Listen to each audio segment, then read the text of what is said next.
Sarah Martinez crouched behind the concrete barrier, her heart pounding against her ribs like a trapped bird. The desert heat made her tactical gear stick to her skin, but she barely noticed. Her focus was entirely on the abandoned warehouse complex, spread out before her through the scope of her rifle. 3 months ago, she had been a simple Army communications specialist. Today, she was about to attempt something that would either save dozens of innocent lives or get her killed in the process. The irony wasn't lost on her that she was using skills her father had taught her as a child, skills she had sworn she would never need. Colonel James Martinez had been one of the most feared snipers in military history. His record of confirmed kills during the Afghanistan conflict had made him a legend among Special Forces units worldwide. But to Sarah, he had simply been Dad, the man who taught her to shoot tin cans off fence posts on their ranch in Texas, the man who showed her how to read wind patterns and calculate bullet drop, the man who died when she was 16 and left her with a hatred of everything related to war. She had joined the Army despite that hatred, not because of any desire to follow in her father's footsteps, but because she needed the education benefits and had few other options. Her plan had been simple: serve her time in communications, stay far away from combat, get her degree, and live a quiet life. War, she had decided, was something other people did. That plan had lasted exactly 2 years and 4 months. The call had come in at 0347 hours on a Tuesday morning that had started like any other at Forward Operating Base Phoenix. Sarah had been monitoring radio chatter from patrol units when the distress signal crackled through her headphones. Alpha Squad, a 6-man reconnaissance team, had been captured while investigating reports of civilian hostages being held in the warehouse complex. The situation was worse than a simple capture. Intelligence reports indicated that a terrorist cell was using the facility as both a weapons cache and a holding area for kidnapped civilians. The hostages included a group of aid workers who had been providing medical care to local villages, and according to intercepted communications, the terrorists planned to execute them all within 24 hours as a message to international forces. Command had a problem. The complex was too well fortified for a direct assault, and any large-scale operation would likely result in the deaths of both the hostages and the captured soldiers. Airstrikes were out of the question with civilians in the building, and the narrow mountain passes surrounding the facility made it nearly impossible to approach undetected. That's when Lieutenant Colonel Rebecca Stone had walked into the communications center and changed Sarah's life forever. Stone had been her father's commanding officer during his final tour. She knew about Sarah's background, about the countless hours James Martinez had spent training his daughter in marksmanship and fieldcraft. More importantly, she knew about the guilt Sarah carried regarding her father's death. "Your father would be proud of what you've become," Stone had said, settling into the chair beside Sarah's workstation. "But right now, I need to ask something of you that he never would have wanted." The plan Stone outlined was audacious in its simplicity and terrifying in its execution.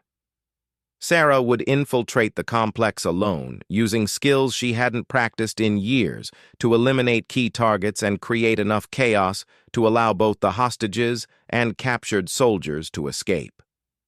It wasn't a suicide mission, Stone insisted, but it required someone with extraordinary marksmanship abilities and the knowledge to move unseen through enemy territory. "I can't order you to do this," Stone had said. "This falls outside your job description, outside your training, outside everything you signed up for. But those people in there are going to die if we don't act. And you're the only person on this base with the skills to pull this off." Sarah had stared at the photographs spread across the table. Images of the hostages, floor plans of the complex, satellite photos showing guard positions and patrol routes. She recognized the tactical analysis, the careful planning that went into every detail. It was the kind of operation her father would have loved and her mother would have feared. "Why me?" she had asked, though she already knew the answer. Because you're James Martinez's daughter, Stone replied. And because you're the best shot I've ever seen who isn't already dead or retired. The weight of her father's reputation had followed Sarah throughout her military service. Other soldiers looked at her with a mixture of respect and expectation, waiting for her to demonstrate the legendary skills they assumed she had inherited. She had disappointed them consistently, keeping her marksmanship abilities hidden and requesting assignments that would keep her away from combat situations. Now, facing the possibility of 13 innocent people dying because she was too afraid to embrace her father's legacy, Sarah felt something shift inside her. The anger she had carried for years, anger at her father for leaving, anger at the army for taking him, anger at herself for joining despite everything, began to crystallize into something else entirely. "What's the timeline?" she had asked. Stone smiled grimly. "You leave at sunset. The complex is 8 miles north through rocky terrain. You'll need to be in position by midnight if you want to use the darkness effectively. The guards change shifts at 200 hours. That's your window." The preparation had been intense but familiar. Sarah found herself remembering lessons from her childhood with startling clarity. Her father's voice seemed to echo in her mind as she checked her equipment. "A sniper's best weapon isn't the rifle, Sarah. It's patience. It's the ability to wait for the perfect moment and then make that moment count." The rifle she carried was a modified M24, similar to the one her father had preferred. Stone had somehow acquired it along with specialized ammunition and the kind of advanced optics that could turn night into day. The weapon felt natural in her hands despite the years that had passed since she had last fired anything more powerful than her sidearm.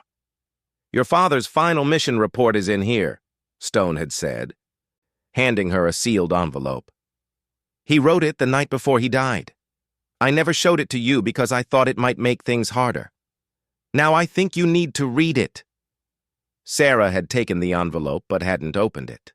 Some conversations with the dead were meant for private moments, and she had a feeling she would need her father's words before this was over. The journey to the complex had taken her through terrain that reminded her painfully of the ranch where she had grown up. Rocky hills covered with sparse vegetation, hidden gullies that could conceal a person's movement, and the kind of silence that made every footstep sound like thunder. She had moved carefully, using techniques her father had taught her for hunting deer that now served to help her avoid human sentries. The warehouse complex sat in a natural bowl surrounded by hills, a perfect defensive position that also created opportunities for someone approaching from above. Sarah had spent an hour observing the facility through her scope, noting guard positions, timing patrol routes, and identifying the building where intelligence suggested the hostages were being held. 12 guards were visible, armed with automatic weapons and positioned at strategic points around the complex. 2 more patrolled the perimeter in overlapping patterns that created brief windows where sections of the facility were unwatched. Motion sensors and floodlights covered the obvious approaches, but Sarah had identified a route that would allow her to reach a position within effective range while remaining hidden. The first shot would be the most important. Once she pulled that trigger, she would have perhaps 30 seconds before the remaining guards realized what was happening and began searching for her position. In that time, she would need to eliminate enough targets to create the confusion necessary for the rescue operation to succeed. Sarah settled into her firing position, feeling the familiar weight of the rifle against her shoulder. Through the scope, she could see 2 guards standing near what appeared to be the main entrance to the hostage facility. They were relaxed, talking quietly and smoking cigarettes. Neither appeared particularly alert, a common problem with guards who had grown comfortable in what they believed was a secure location. She thought about the captured soldiers, men she knew personally from shared meals in the base cafeteria and brief conversations during equipment checks. She thought about the aid workers, people who had risked their lives to help strangers and now faced execution for their compassion. She thought about her father, and for the first time in years, she thought about him without anger. The wind was minimal, barely registering on the small flags she could see scattered around the complex. The distance was approximately 400 meters, well within her effective range. The angle was slightly downward, requiring a minor adjustment in her aim point. Everything was as perfect as she could hope for. Sarah took a deep breath, feeling her heartbeat slow to the steady rhythm her father had taught her to use as a natural timer. On the exhale, between heartbeats. In that moment of perfect stillness that every sniper learns to recognize, she squeezed the trigger. The first guard dropped silently, his cigarette still glowing as it fell from his lips. The second guard had just enough time to look confused before Sarah's second shot eliminated him as well. She was already acquiring her third target when the silence of the desert night was shattered by the sound of shouting voices and running feet. The real work was just beginning. The chaos that followed Sarah's first shots unfolded exactly as she had hoped. Guards ran toward the fallen men, shouting orders in Arabic and scanning the surrounding hills with flashlights that did nothing but ruin their night vision. In their panic, they had abandoned their positions and clustered together, making themselves easy targets. Sarah's third shot took down a guard who was attempting to radio for reinforcements. The bullet struck him center mass just as he was speaking into his handheld device, cutting off his transmission mid-sentence. She immediately shifted her aim to a guard who was moving toward a mounted spotlight, eliminating him before he could illuminate her position. Through her scope, she could see more movement inside the buildings. The remaining guards were trying to organize a response, but without their perimeter security, they were operating blind. Sarah had reduced their effective force by 1/3 in less than 20 seconds, and the psychological impact was clearly visible in their panicked movements. The plan called for her to create a diversion that would draw the guards away from the hostage building, but Sarah realized she had an opportunity to do more than that. The guards' radio communications had been disrupted, which meant they couldn't coordinate effectively with any reinforcements that might be en route. If she moved quickly, she could eliminate most of the remaining threats before they had time to recover from their initial confusion. She shifted position, using a skill her father had drilled into her countless times during their hunting trips. A sniper who stayed in one place too long was a dead sniper. Movement between shots was essential, especially when facing multiple targets who would be trying to locate the source of incoming fire. Her new position gave her a different angle on the complex, and she could see guards emerging from buildings she hadn't been able to observe from her original location. Two men were setting up what appeared to be a heavy machine gun near the main gate, while another was climbing onto the roof of the hostage building, probably seeking a vantage point to spot her muzzle flashes. Sarah made a quick decision. The machine gun team had to be eliminated before they could bring their weapon into action, and the guard on the roof posed an immediate threat to her concealment. She would have to take 3 rapid shots from a position that would almost certainly be detected after the first round. The machine gun crew was her priority. She aimed for the gunner first, knowing that the assistant would need several seconds to take over the weapon, even if he managed to avoid her follow-up shot. The distance had increased to nearly 500 meters from her new position, and she had to compensate for a crosswind that hadn't been a factor at her previous location. Her shot struck the gunner in the upper chest, spinning him away from the weapon. The assistant looked around frantically, trying to determine where the shot had come from, which gave Sarah the time she needed to line up her next shot. She put him down just as he was reaching for the machine gun's handles. The guard on the roof had spotted her muzzle flash and was raising his rifle when Sarah's third shot reached him. He tumbled from the roof, his weapon clattering onto the concrete below. That shot had definitely revealed her position, and she could already see flashlight beams sweeping in her direction. Time to move again.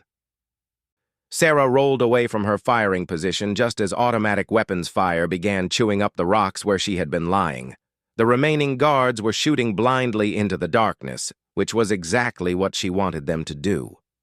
Panicked soldiers firing at shadows would exhaust their ammunition quickly and create noise that would mask her movement. She had memorized the terrain during her approach, noting possible fallback positions and covered routes that would allow her to maintain effective range while avoiding detection. Her father had taught her to always have an escape plan, but more importantly, he had taught her to think 3 moves ahead in any tactical situation. The next phase of her plan required her to get closer to the buildings. She needed to eliminate the guards who were protecting the hostage facility directly. And that meant moving to within 200 meters of the complex. At that range, she would be more vulnerable to discovery, but she would also be able to place her shots with the kind of precision that would minimize the risk to the people she was trying to save. Moving through the rocky terrain in darkness while carrying a sniper rifle required skills that Sarah hadn't used since her teenage years. She found herself remembering games of hide-and-seek with her father that had been anything but childish. He would give her a head start and then track her through the hills around their ranch, teaching her to move silently and use the terrain to break up her silhouette.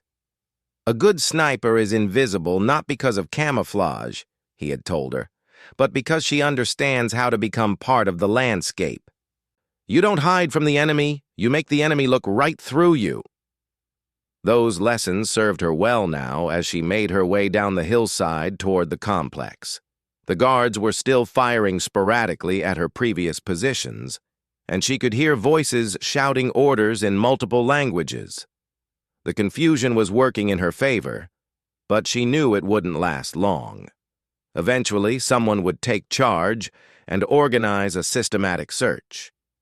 She paused behind a boulder approximately 250 meters from the hostage building to assess the situation.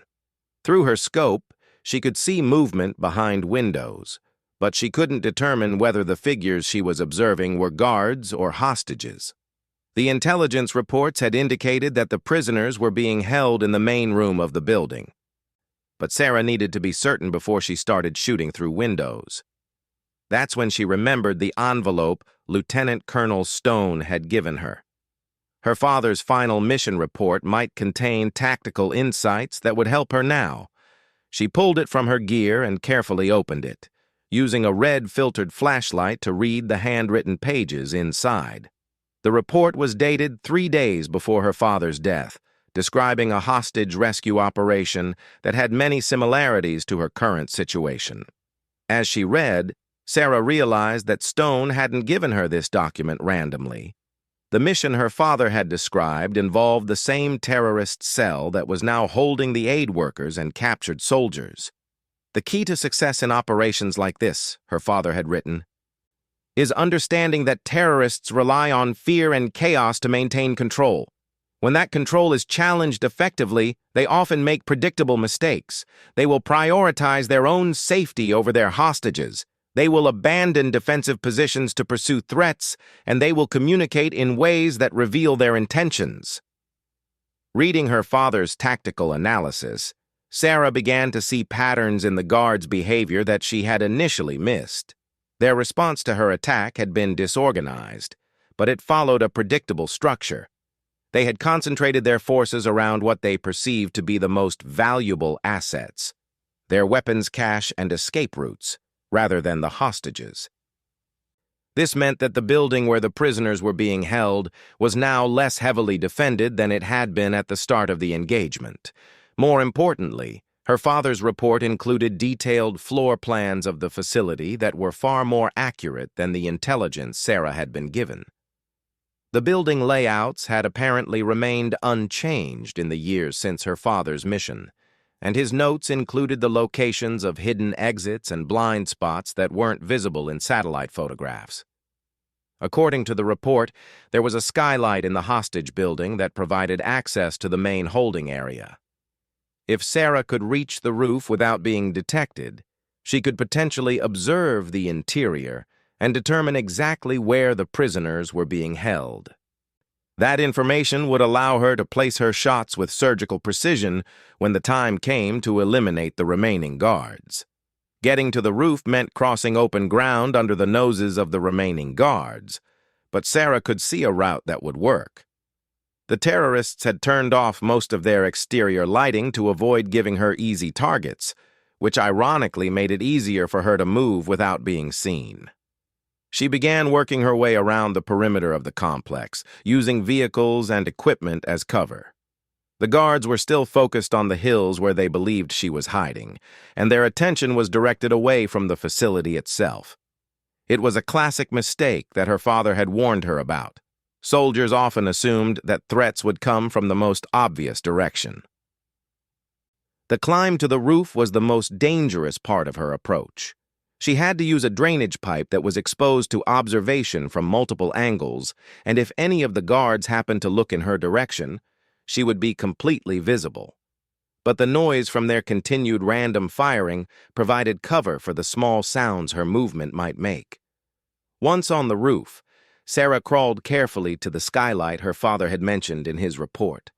The glass was dirty and partially obscured by some kind of tarp, but she could see through small gaps to the room below. What she saw made her blood run cold. 13 people were sitting against the far wall of the room, their hands bound behind their backs. She recognized several members of Alpha Squad, still wearing their torn uniforms, sitting beside civilians who were clearly the missing aid workers. 2 guards stood near the door, both armed with automatic weapons, while a third sat at a table cleaning what appeared to be an execution weapon. But it was the conversation she could hear through the thin roof that told her everything she needed to know about the timeline she was working with. The guards were discussing plans to kill the hostages at dawn, which was less than 3 hours away. They believed that the attack on their perimeter was a probing action meant to gather intelligence for a larger assault, and they intended to eliminate the prisoners before that assault could be launched. Sarah realized that her mission had just become significantly more complex. She needed to eliminate the 3 guards in the room simultaneously to prevent any of them from harming the hostages. A sniper rifle wasn't designed for close-quarters combat, and shooting through glass would change her bullet's trajectory in unpredictable ways. That's when she noticed something else from her father's report. He had faced a similar situation during his final mission, and his solution had been unconventional, but effective. Instead of trying to shoot through the skylight, he had used explosives to create multiple entry points simultaneously, allowing a rescue team to overwhelm the guards before they could react. Sarah didn't have explosives, but she did have something else: the knowledge that the guards outside were running low on ammunition and becoming increasingly desperate. If she could convince them that a large force was attacking from multiple directions, they might abandon their positions to reinforce the hostage building. That would give her the opportunity she needed to act. She made her way back to the edge of the roof and began placing carefully aimed shots at strategic targets around the complex. Not at guards, but at fuel tanks, communication equipment, and other assets that would create the impression of a coordinated assault. Each explosion would appear to come from a different direction, suggesting multiple attackers. The psychological effect was immediate and dramatic.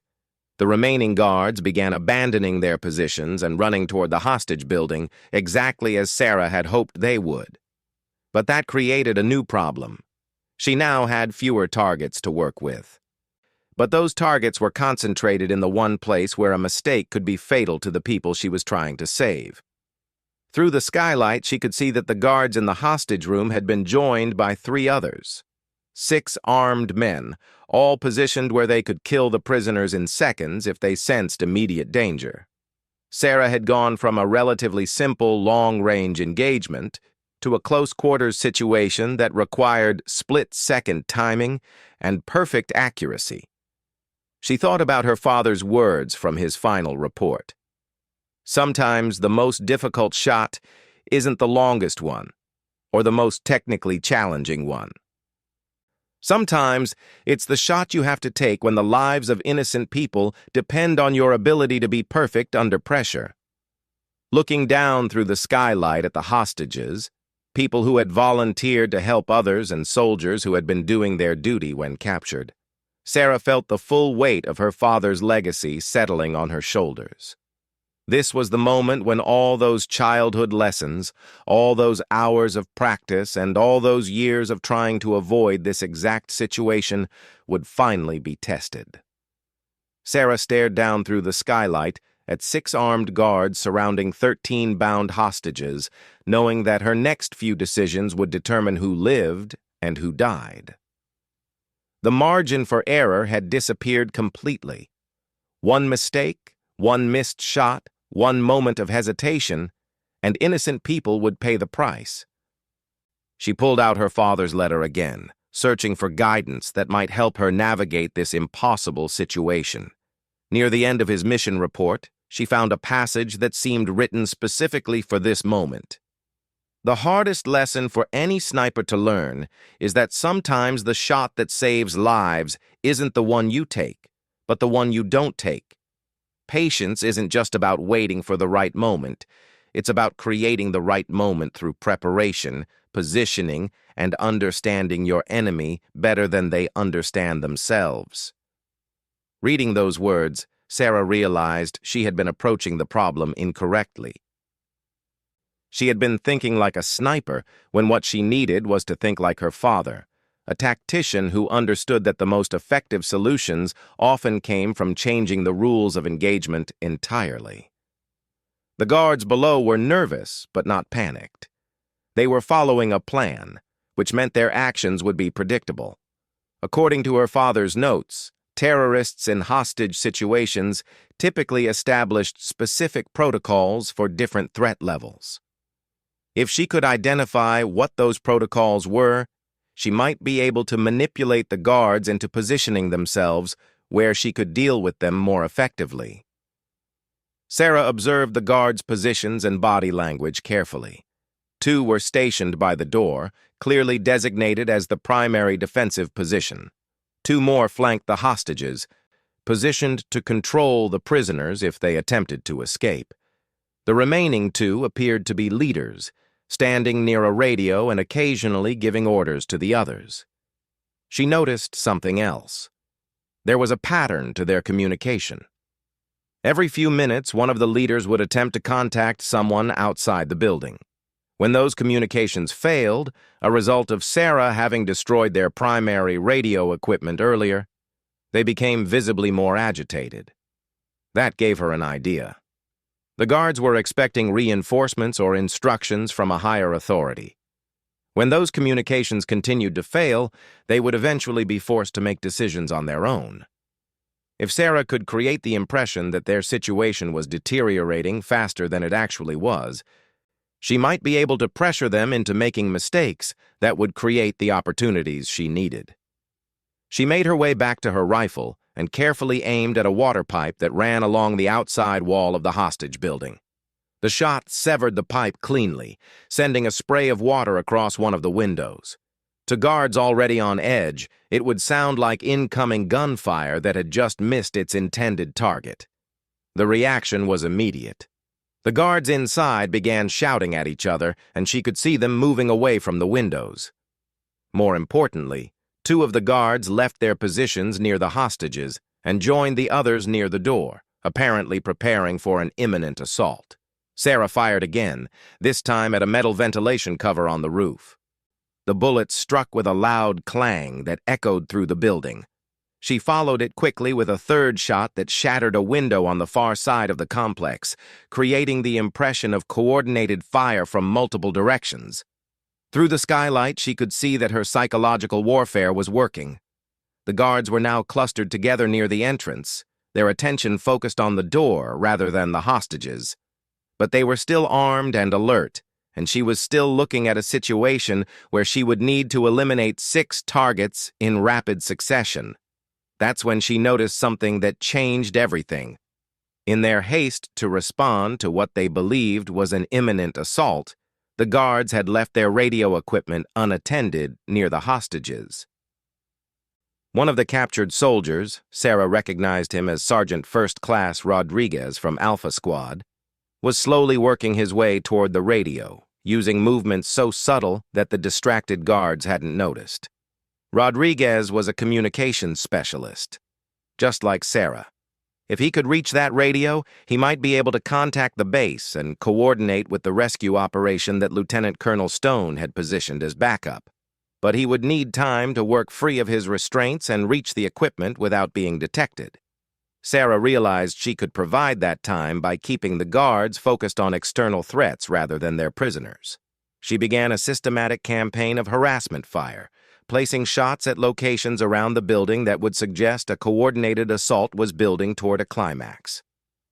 Each shot was carefully calculated to increase pressure without actually threatening the hostages. She could see Rodriguez making progress. His hands were nearly free, and he was positioned where he could reach the radio with one quick movement. But she could also see that one of the guards was beginning to turn his attention back toward the prisoners.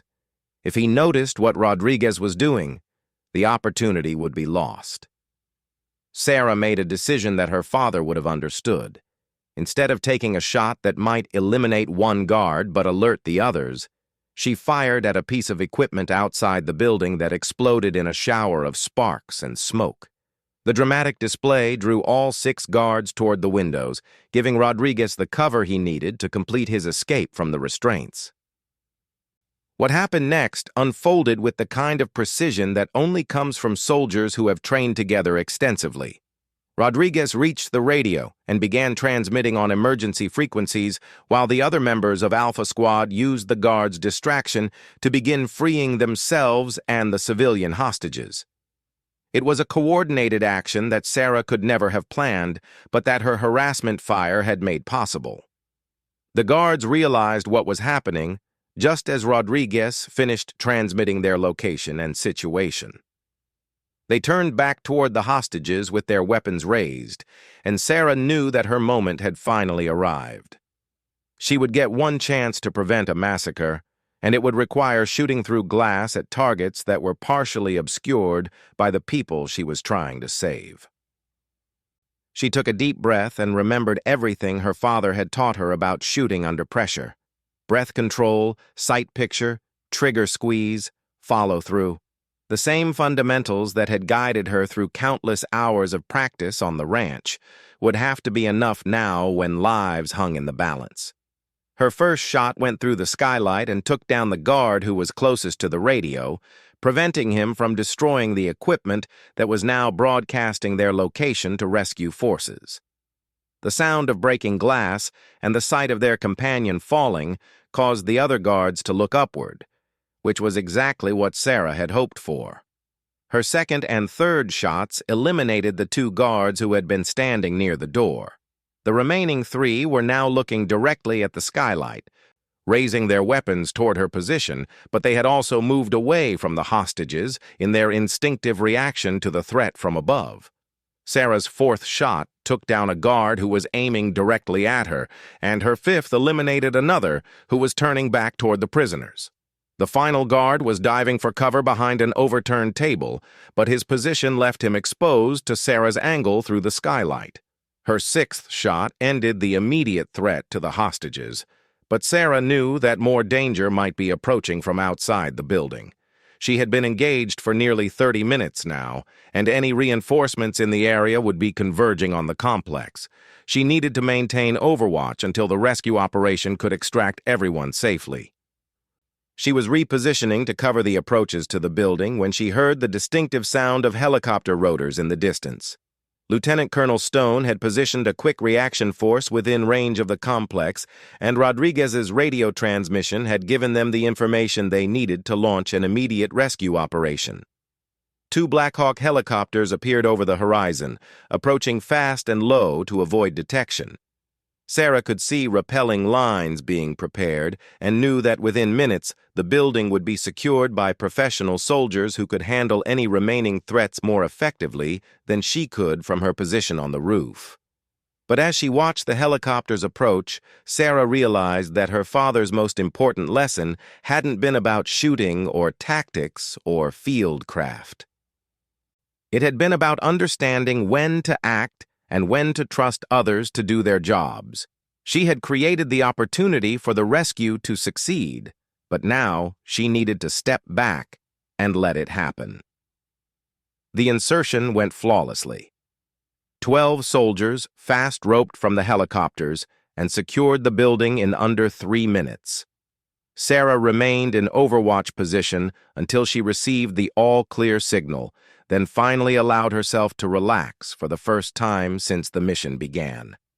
The extraction of the hostages and captured soldiers took place without incident. Sarah watched from her position on the roof as 13 people who had been facing execution an hour earlier walked free toward the evacuation helicopters. Among them was Sergeant Rodriguez, who looked up toward the roof and gave a thumbs-up signal that Sarah understood was meant for her. The return journey to Forward Operating Base Phoenix gave Sarah time to process what had happened. She had successfully eliminated 12 enemy combatants and prevented the execution of 13 innocent people. By any measure, the mission had been an overwhelming success. But as she rode in the helicopter, still carrying her father's rifle and wearing gear that smelled of cordite and fear, she struggled to understand what it all meant. Lieutenant Colonel Stone was waiting for her at the landing zone, along with what appeared to be half the base personnel. Word of the rescue operation had spread quickly, and Sarah found herself facing the kind of attention she had spent years trying to avoid. Soldiers who had known her as a quiet communications specialist were now looking at her with expressions of awe and respect that reminded her painfully of how people had looked at her father. 13 people are alive tonight because of what you did, Stone said as they walked away from the helicopter. Your father would be proud. Sarah nodded, but she wasn't sure pride was what she was feeling. The mission had been successful, but it had also awakened something inside her that she had been trying to suppress for years. The skills her father had taught her weren't just tools for hunting deer or winning shooting competitions. They were instruments of life and death, and she had just proven that she could use them as effectively as he ever had. Over the following days, as the reports were filed and the mission was analyzed, Sarah learned details that helped her understand the full scope of what had been accomplished. The weapons cache in the complex had contained enough explosives to level several buildings, and intelligence gathered from captured communications equipment led to the arrest of additional cell members throughout the region. More importantly, the aid workers who had been rescued returned to their medical missions in local villages, and the captured soldiers resumed their duties with stories of courage and teamwork that would inspire others for years to come. The positive outcomes rippled outward from that single night in ways that Sarah would probably never fully comprehend. But the most significant change was in Sarah herself. The anger and resentment she had carried regarding her father's legacy began to transform into something else. Not pride exactly, but understanding.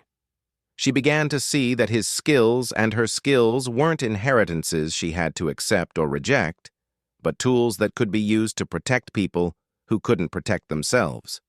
3 weeks after the rescue operation, Sarah received new orders.